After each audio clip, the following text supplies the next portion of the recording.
महाराष्ट्र राज्याचे माजी मुख्यमंत्री अशोक चव्हाण यांनी आज उपमुख्यमंत्री देवेंद्र फडणवीस यांच्या अध्यक्षतेखाली भारतीय जनता पक्षात जाहीर प्रवेश केला।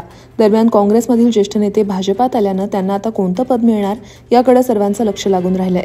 याबाबत उपमुख्यमंत्री देवेंद्र फडणवीस यांनी माहिती दिली। त्यांनी देशातील मुख्य प्रवाहातील लोकांबरोबर काम करावं, देशाला पुढे नेण्याच्या मोदींच्या प्रयत्नात आपणही वाटा उचलावा अशा प्रकारचा विचार अनेकांमध्ये आला।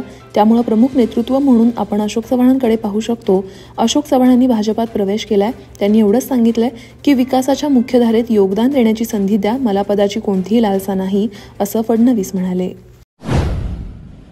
चव्हाण यांच्या भाजपा प्रवेशाबाबत वेगवेगळ्या राजकीय प्रतिक्रिया येत आहेत। शिवसेनेच्या ठाकरे गटातील राज्यसभा खासदार संजय राऊत यांनी यावरून प्रतिक्रिया देताना थेट पंतप्रधान नरेंद्र मोदी यांच्यावर निशाणा साधलाय।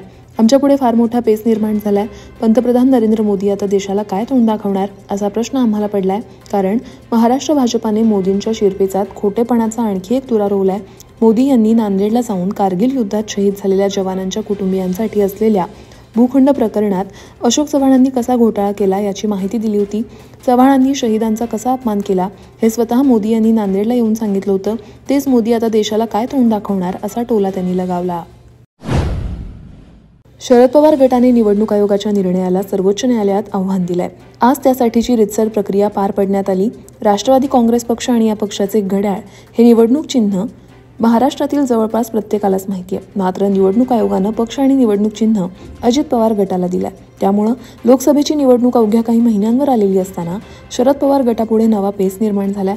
अशा स्थितीत आता सर्वोच्च न्यायालय नेमका काय निर्णय देणार हे पाहणं महत्त्वाचं ठरेल।